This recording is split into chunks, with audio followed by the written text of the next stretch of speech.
politiikka olisi helppoa nähdä niin sanotusti oikeisto- ja vasemmiston kautta, ja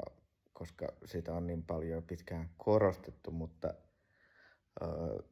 se saattaa olla väärä tapa suhtautua siihen, miten oikeasti ihmisten käyttäytyminen määräytyy, koska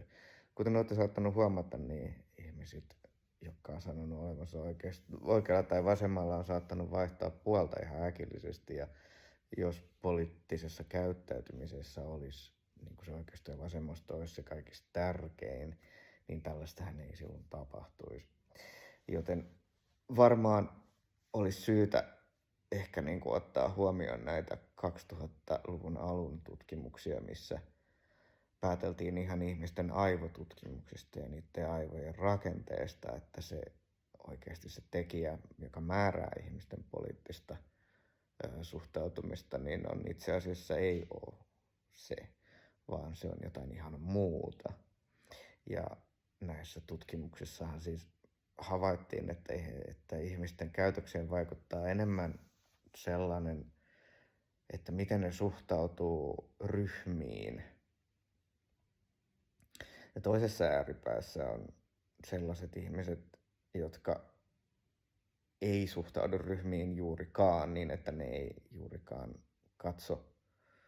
toisia ihmisiä ja suhteitaan toisiin ihmisiin niitä ryhmien kautta, vaan sen kautta, että suhtaudukseni niihin yleisesti määriteltyihin sääntöihin, jotka nyt ehkä saattaa koskea sun ryhmää. Ja sitten toisessa ääripäässä on ne ihmiset, jotka suhtautuu siihen ryhmään kaiken muun yli. Ja jopa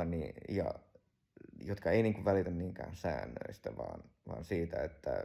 miten mun ryhmä suhtautuu kaikkiin toisiin ryhmiin.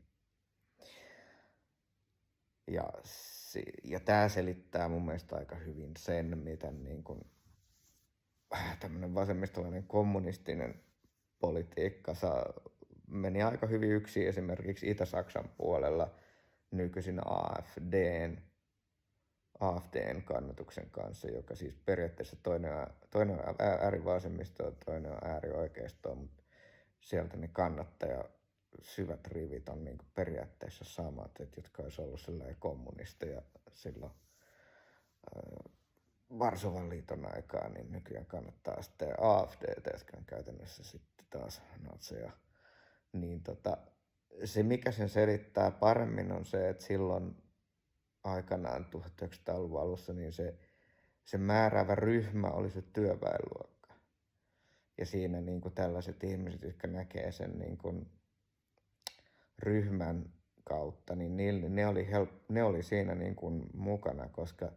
siinä oli selkeä ero, oli porvarit ja työväki, ja sitten ne oli helppo erottaa toisistaan, koska maailma oli sellainen siihen aikaan, että siinä oli ihan täysin selkeä ero.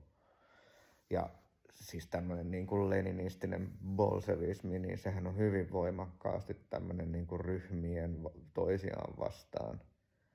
niin kuin asettava järjestelmä. Ja se, että se on vasemmistolainen niin kuin toi talouspolitiikka siinä ja niin kuin rahapolitiikka ja teollisuuspolitiikka, niin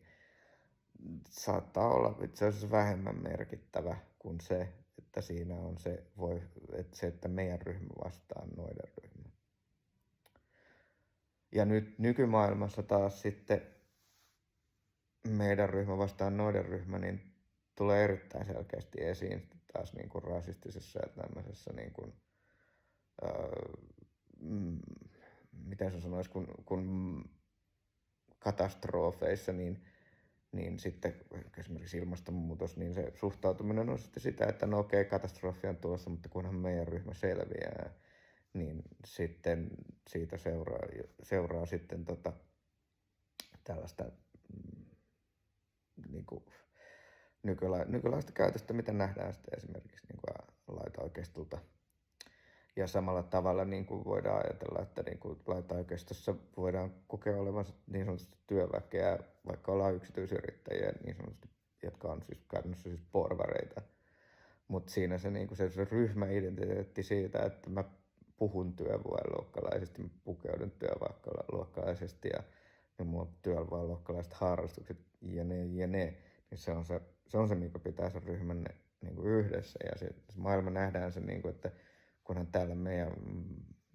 valkoisella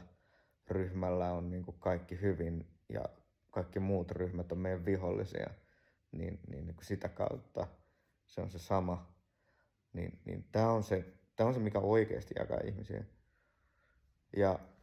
Ja siis näiden kahden ryhmien on niin kuin ihan äärettömän vaikea ymmärtää toinen toisiaan. Että ihmisellä meillä on peilisolut ja me pystytään sitä kautta niin kuin ymmärtää toisten ihmisten ajatuksia muuammas. Mutta se ongelma on se, että ne peilisolut myöskin toimii meidän omalla hermojärjestelmällä. Ja sitten kun me nähdään toiset ihmiset niin kuin sen oman peilisolujärjestelmämme kautta, niin ne peilaa itse asiassa tätä meidän omaa maailmankuvaa, niin siinä pakostakin siirtyy niiden muiden ihmisten analyysiin se, niin kuin se oma perustason maailmanhahmotus. Eli silloin siitä seuraa, että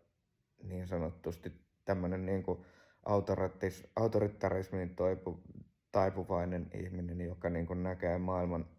niin kuin niiden ryhmien välisen kilpailun ja loputtoman taistelun kautta, niin se näkee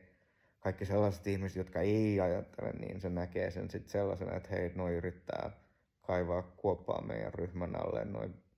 noi hiton, ja niin kuin, ne varmasti juonittelee jotain meidän päämenoksi just nytkin, ja kaikissa noissa niin kuin, on niitä, ja sitten taas toisaalta niin tämmöinen, niin kuin,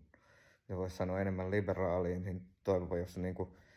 ei nähdä niitä maailmaa niin kuin ryhmien kautta, vaan niin kuin siitä, että noudatatko näitä yhteisesti sovittuja sääntöjä vai ei, niin ne ei taas pysty ollenkaan ymmärtää sitä, että tämmöisen niin kuin ryhmien kautta, ryhmähierarkioiden kautta ajattelevat ihmiset, niin ei ne välitä niistä säännöistä niin kuin ulkopuolelle. Eli niiden ryhmän sisäiset säännöt ei niin kuin päde sinne ulkopuolelle ja ulkopuolelta